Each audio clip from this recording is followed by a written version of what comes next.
अगर तुम इस तरह से बार्गेन करती रहोगी तो मैं तुम्हारी सेफ्टी की गारंटी नहीं ले सकता। और बाहर कुछ ऐसे कीड़े हैं जो तुम्हें नुकसान पहुंचा सकते हैं। लेकिन वहाँ एक चींटी था जिसने मुझे चैलेंज किया था। हाँ, लेकिन अपन उसको भूल सकते हैं। वो खाली एक ही तो था। आज एक चींटी चैलेंज करेगी, कल सब चींटियां चैलेंज करेंगी। वहाँ एक ग्रास हॉपर के मुकाबले पिट्टी मगर 100 चींटियां हैं। और जिस दिन ये बात उनकी समझ में आएगी उस दिन से हमारी ऐश बंद। ये खाने की बात नहीं है, ये चींटियों को लाइन में रखने की बात है। आज से 28 साल पहले यानी साल 1998 के अंदर एक हॉलीवुड फिल्म बनी थी बग्स लाइफ।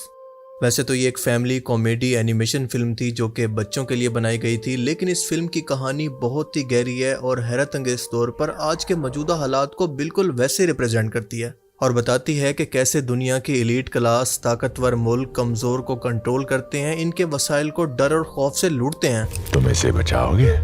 आओ बचा लो। नहीं, बचा के लाइन में खड़े हो जाओ। और जब भी इनमें से कोई एक भी अगर इस जुल्म के खिलाफ, ज्यादती के खिलाफ आवाज उठाने लगे तो इसको कैसे टिकाने लगाया जाता है। मुझे ऐसा लगता है कि तुम चींटियां हमें रिस्पेक्ट देना भूल गए हो, तो खाने की ऑर्डर को हम डबल करते हैं। इन लोगों की सोच, इनकी साइकोलॉजी क्या होती है, ये कैसे खौफ और ताकत को दिखाकर लोगों के शऊर और बगावत को कुचलकर इनको नस्ल दर नस्ल बुज़दिल बनाते हैं, सिर्फ इसलिए ताकि इनके अंपायर को कोई चैलेंज ना कर सके। इस फिल्म की कहानी को सुनकर बस आपको इसको मौजूदा हालात के ऊपर रिलेट करना पड़ेगा और पूरी कहानी आपको खुद ब खुद समझ में आ जाएगी। तो चलिए शुरू करते हैं। फिल्म की कहानी में दिखाया जाता है कि चुंटियों की एक कॉलोनी है जिसके अंदर लाखों करोड़ों चुंटियां रहती हैं। इनकी हुक्मरान एक मलका है जो कि बहुत ही बूढ़ी और बुज़दिल है। इसकी एक बेटी या फिर शहजादी है जो कि जवान है और बहुत ही बहादुर है, लेकिन कुछ नहीं कर सकती क्योंकि सारा कंट्रोल इसकी माँ के पास है जो कि मलका या फिर हुक्मरान है। इन चुंटियों के सबसे बड़े दुश्मन है चंद टिड्डे या फिर ग्रास हॉपर्स जो कि तादाद के अंदर तो बहुत कम है, लेकिन इनके पास उड़ने की या फिर एयरफोर्स की ताकत मौजूद है, जो हर साल इन चुंटियों की कॉलोनी के पास आते हैं, इनको डराते धमकाते हैं और कहते हैं कि वो इनके लिए खाना और खुराक इकट्ठा करें और इसके बदले में वो इनका डिफेंस करेंगे या फिर इनको दुश्मनों से बचाएंगे। और ये ग्रास हॉपर इस मुआहदे के जरिए इन चुंटियों को डरा धमकाकर इनसे इनकी पूरी फसल छीन लेते हैं या फिर इनके तमाम वसाइल इनसे छीन लेते हैं।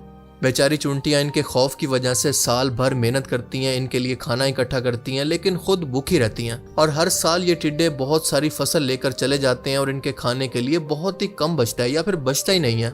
अब इन चुंटियों की कॉलोनी के अंदर रहने वाले बूढ़े लोग जो कि सालों साल इस चीज़ को देखते आ रहे हैं, वो अपनी आने वाली नस्लों को बताते हैं कि इसको बदला नहीं जा सकता, ये बिल्कुल ऐसे चलता रहेगा। पर मलका की बेटी जो कि नौजवान खून होता है अपनी माँ को बार बार इस ज्यादती पर कहती है कि हमें इनसे मुकाबला करना चाहिए क्योंकि ये तादाद में हमसे कई 100 गुना कम है, वरना ये लोग हमको भूखा मार देंगे। लेकिन ये बुज़दिल और बूढ़ी मलका हर बार ये कहकर मना कर देती है कि नहीं, ये बहुत ही ताकतवर है, हम इनसे नहीं लड़ सकते। फिर ऐसा होता है कि एक नौजवान जो कि इसी कॉलोनी के अंदर रहता है और नौजवान खून होता है, इसका नाम होता है फ्लेक। वो अकेले खड़ा होता है और कहता है कि हमें इनसे लड़ना चाहिए वरना ये हमारा सब कुछ छीन लेंगे, पर कोई भी उसका साथ नहीं देता। इन टिड्डों के लीडर का नाम होता है हॉपर, जिसने मलका को इस कदर डरा कर रखा होता है कि वो इसी खौफ की वजह से फ्लेक को अपनी कॉलोनी से बाहर निकाल देती है कि ये लोगों के अंदर बगावत पैदा कर रहा है। और फ्लेक इस कॉलोनी से बाहर जाकर गरीब कीड़े मकोड़े जो कि सर्कस में काम करते हैं इनको अपने साथ मिला लेता है, जो कि मुख्तलिफ नस्लों से होते हैं। फिल्म में इनको सर्कस बग्स कहा गया है जिनके पास मुख्तलिफ किस्म की सलाहियतें मौजूद हैं जो कि वो इस्तेमाल कर सकते हैं। अब फ्लेक इन सबको इकट्ठा करके चुंटियों की कॉलोनी में लाता है और ये मिलकर एक लकड़ी का परिंदा बनाते हैं जिससे टिड्डे बहुत ज़्यादा डरते हैं। और ये परिंदा सिर्फ टेक्नोलॉजी का इस्तेमाल करने की वजह से बहुत ही सस्ते के अंदर बहुत ही आसानी से बन जाता है। सो जब अगली बार ये टिड्डे वापस आते हैं तो ये इस परिंदे को इन पर छोड़ देते हैं जो कि साइज़ के अंदर बहुत ही बड़ी और खौफनाक थी, और इनको देखकर ये टिड्डे खौफ से वहाँ से भागने लगते हैं। लेकिन जब इस मसनूई परिंदे के अंदर आग लगती है और ये ज़मीन पर गिरता है तो ग्रॉस हॉपर्स को एहसास होता है कि ये तो सिर्फ एक धोखा था, ये कोई असली परिंदा नहीं है। और हॉपर इनकी मलका को मारने वाला ही होता है कि वो देखता है कि तमाम चुंटियाँ अचानक से होश में आकर बगावत कर देती हैं, इनको अचानक से शऊर आ जाता है। यानी एक लंबे टाइम तक ग्रॉस हॉपर्स ने अपने खौफ की वजह से जो इनके दिमाग को बिल्कुल कुंद कर दिया था वो अचानक से काम करने लगता है और ये बड़ी तादाद के अंदर इसके खिलाफ खड़ी हो जाती हैं। वो समझ जाती हैं कि असल ताकत तो हमारे पास है क्योंकि इन लोगों को हमारी ज़रूरत है। बेशक ये ताकत के अंदर ज़्यादा है लेकिन तादाद के अंदर और हिम्मत में हम ज़्यादा हैं। लिहाजा अब की बार अपनी तादाद का फ़ायदा उठाकर अपनी ताकत को पहचान कर वो इनके पीछे पड़ जाती हैं। और इसी दौरान हम देखते हैं कि एक असली परिंदा भी वहां पर आ जाता है जो कि चूंटियों की मदद करता है, जिसके बाद इन टिड्डों को वहां से वापस भागना पड़ता है और वो परिंदा और इसके बच्चे इस हॉपर को मार देते हैं। अब अगर इस तमाम कहानी को आज के टाइम पर अप्लाई करें तो पूरी कहानी आपको समझ में आ जाएगी कि दरअसल ये ग्रॉस हॉपर पूरी दुनिया के अमन को या फिर फसलों को तबाह करने वाली फौज और रियासत यानी अमेरिका और इसराइल हैं। सबसे बढ़कर इनका लीडर ट्रंप है, जिसके पास ये एयरफोर्स के टेक्नोलॉजी F-35 टेक्नोलॉजी मौजूद है, लेकिन ये तादाद के अंदर बहुत ही कम है। और इवन कि आप नोटिस करेंगे कि इस हॉपर के बात करने का तरीका, इसका स्टाइल और इसकी शख्सियत भी काफ़ी हद तक ट्रंप से मिलती है। इन्होंने इन चूंटियों को, जिनके पास अपने डिफेंस के लिए कुछ भी नहीं था पर ये तादाद के अंदर ज़्यादा है, इनको डरा धमका कर रखा हुआ था। और ये चूंटियाँ और कोई नहीं बल्कि गल्फ स्टेट्स हैं और इनके ये बुज़दिल हुक्मरान। और जैसे ये ग्रॉस हॉपर्स इन चूंटियों का खाना या खुराक लूटते थे, वैसे ये इनके ऑयल को लूट रहे हैं और ये खुशी खुशी इनके खौफ की वजह से इनको सब कुछ पेश कर रहे हैं, जिनका लीडर ये मलका है। और इस मलका से मुराद ये अरब के तमाम हुक्मरान हैं जो कि इसके खौफ की वजह से ट्रंप और नेतन्याहू के आगे लेट चुके हैं। लेकिन मलका की शहजादी जो कि जवान खून है, वो आज के अरब नौजवान हैं जो कि इनसे लड़ना तो चाहते हैं लेकिन इनका कोई साथ देने को तैयार नहीं है, क्योंकि ये आपस में तकसीम है। और ये नौजवान च्यूंटी फ्लेक जो कि अकेला था, इसने ना सिर्फ अपने पूरे झुंड के खिलाफ बगावत की बल्कि ग्रॉस हॉपर्स के खिलाफ भी लड़ने के लिए बगावत की थी।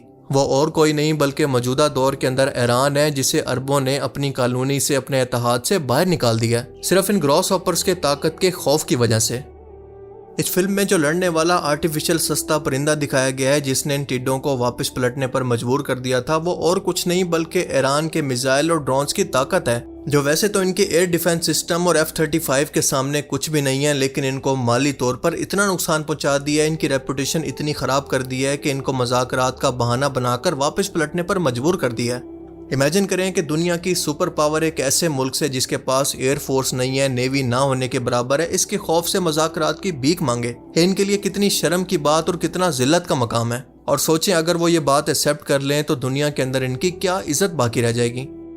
हैरत अंगेज तौर पर फ्लेक ना सिर्फ इस फिल्म के अंदर बहादुर था बल्कि इसको टेक्नोलॉजी भी बहुत ही अच्छे तरीके से इस्तेमाल करनी आती थी। और इसने फिल्म के अंदर जिस परिंदे को डिजाइन किया था उसको आप शायद ड्रोन्स या फिर मिसाइल कह सकते हैं। वो नई नई चीजें बनाने के अंदर एक्सपर्ट था और फिल्म के अंदर जिन बग्स ने इसका साथ दिया यानी सर्कस बग्स, वो दरअसल इसकी प्रॉक्सीज यानी हजबुल्ला, हमास और हुतीज हैं जिन्होंने इस जंग के अंदर खुलकर इसका साथ दिया।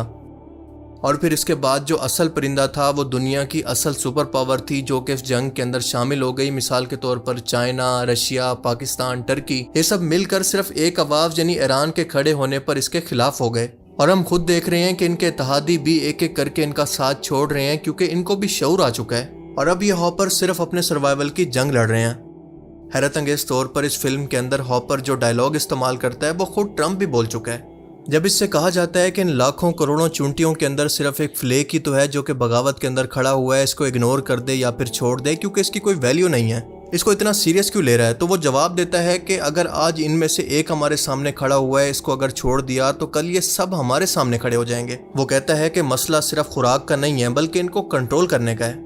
जैसा कि फिल्म में दिखाया गया है कि फ्लेक से मार खाने के बाद बाकी सब चूंटियों को भी होश आना शुरू हो जाता है कि जिस तरह से हमसे प्रोटेक्शन का वादा करके हमारा ऑयल, हमारे वसाइल और दौलत को डील्स के नाम पर लूट कर और ज़रूरत के वक्त हमें अकेला छोड़ दिया गया, इसी तरह से ये गल्फ मुल्क भी अपनी पॉलिसी को बदल रहे हैं क्योंकि सऊदी अरेबिया पाकिस्तान के साथ ताल्लुकात बढ़ा रहा है तो तुर्किया के सदर ने इसराइल के सदर को हिटलर कहकर इस पर हमले की धमकी भी दे दी है और यमन और लिबनान तो इससे पहले से लड़ रहे हैं।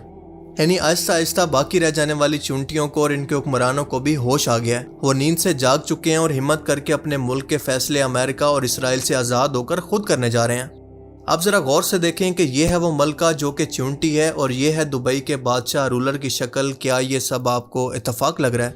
इनडायरेक्टली इस फिल्म ने आज से तकरीबन 28 साल पहले ढके छुपे अल्फाज के अंदर वो हकीकत दिखा दी जो कि आज के दौर के अंदर कोई मीडिया, कोई फिल्म नहीं दिखा सकती। और ये कोई इत्तेफाक नहीं है बल्कि सोची समझी प्लानिंग है क्योंकि दुनिया के ताकतवर लोग कमज़ोर को ऐसे डरा धमका कर इनके वसाइल को कंट्रोल करते हैं, इनके वसाइल को लूटते हैं। और आज भी दुनिया में यही कुछ हो रहा है क्योंकि दुनिया की 1% आबादी के पास पूरी दुनिया की 50% से ज़्यादा दौलत है। आलमी इदारे, बड़ी कारपोरेशंस और मालियाती निज़ाम इसी टिड्डे निज़ाम की तरह काम करते हैं। पाकिस्तान के तनाजुर में देखें तो IMF की शराइत, जागीरदाराना निज़ाम और कार्टेल इकॉनमी इसी ढांचे की अमली तस्वीर है। यानी इनका पूरा निज़ाम सिर्फ इसी खौफ पर कायम है जो कि दर हकीकत वहम है जिसको तोड़ा जा सकता है, जैसे ईरान ने यह बात अकेले साबित की है। और आज की एलीट भी कमज़ोर को कंट्रोल करने के लिए यही करती है कि मेन स्ट्रीम मीडिया के जरिए मुसलसल खौफ पैदा करना, दुश्मन बनाते रहना, अवाम को इतना मसरूफ़ और खौफज़दा रखना कि वो अपनी असल ताकत को कभी पहचान ही ना सकें, कभी इनको महंगाई महसूस ही ना हो जान के खौफ से। इसलिए आज आप देखते हैं कि इसराइल और अमेरिका को ईरान जंग के अंदर जितना नुकसान हो चुका है, मीडिया को रिपोर्ट करने की बिल्कुल इजाज़त नहीं है। वहाँ पर स्टेट कंट्रोल मीडिया है और इनको सिर्फ इस बात का खौफ है कि कहीं अगर सच सामने आ गया तो कहीं हमारा खौफ दुनिया में ख़त्म ना हो जाए और कल को ईरान की तरह और चुनटियाँ अपनी ताकत पहचान कर हमारे सामने ना आ जाएं। ये टिड्डे अच्छी तरह से जानते हैं कि चुनटियाँ अगर इकट्ठी हो गई तो इनका कुछ नहीं बचेगा और इसीलिए इनकी स्ट्रेटजी है डिवाइड एंड रूल, यानी शिया सुन्नी, अरब नॉन अरब, हुक्मरानों को डराना, आपस में लड़वाना और एक दूसरे के लिए गलत फहमियाँ पैदा करना, शकूक व शबात पैदा करना, फॉल्स फ्लैग ऑपरेशन करवाना। बिल्कुल ऐसे ही जैसे ईरान जंग के अंदर इसराइल ने कई फॉल्स फ्लैग ऑपरेशन करके एक दूसरे को लड़वाने की कोशिश की, लेकिन हर बार पकड़ा गया। अब यहाँ पर समझने की बात यह है कि चुनटियाँ इसलिए नहीं लड़ती थी क्योंकि इनको यकीन हो गया था कि टिड्डों के बगैर हम जिंदा नहीं रह सकती। पर यह कोई सच नहीं था, बल्कि ये सदियों की कंडीशनिंग थी। और बिल्कुल इसी तरह से आज के टाइम के अंदर कर्जे, डॉलर का निज़ाम, स्विफ्ट सिस्टम, टेक्नोलॉजी का असर मकरूज मुल्कों को ये यकीन दिलाता है कि IMF के बगैर इनकी मईशत डूब जाएगी, लेकिन हकीकत यह है कि IMF की शराइत इन मुल्कों को डिबो रही हैं। आम आवाम पर टैक्स लगवा कर इन्होंने शऊर वाली आवाम को रोटी और घर तक महदूद कर दिया है। वो आज़ादी के बारे में सोचते ही नहीं है। आपने देखा होगा कि IMF ने कभी भी किसी अशराफिया पर कोई टैक्स नहीं लगाया, कभी इनका एहतसाब नहीं मांगा। इस पूरी फिल्म का इनकलाबी लम्हा वो था जब फ्लिक ने आवाम को आईना दिखाया और इसने कहा कि हम तादाद के अंदर ज़्यादा हैं, डर झूठ है, और फिर पूरी बस्ती खड़ी हो गई। और आज के दौर में भी ये काम सिर्फ और सिर्फ शऊर कर सकता है, चाहे वो सोशल मीडिया के ज़रिए हो, तालीम के ज़रिए हो या फिर इस्लामी बेदारी के ज़रिए।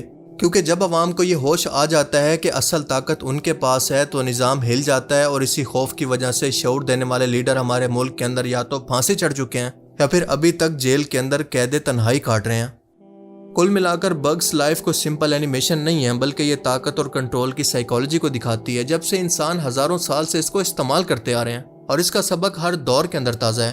पर हकीकत यह है कि जुल्म उसी दिन ख़त्म हो जाता है जिस दिन मजलूम अपनी तादाद को गिनता है। और ये मंजर हमने दुनिया में कई बार इनकलाब की सूरत देखा है, जैसे फ्रांस के अंदर हो, ईरान का इनकलाब हो या फिर इंडियन सब कॉन्टिनेंट की आज़ादी हो। बाकी आप इस वीडियो के बारे में क्या सोचते हैं, अपनी कीमती राय का इज़हार कमेंट सेक्शन में ज़रूर कीजिएगा। Thanks for watching this video. अल्लाह हाफिज़।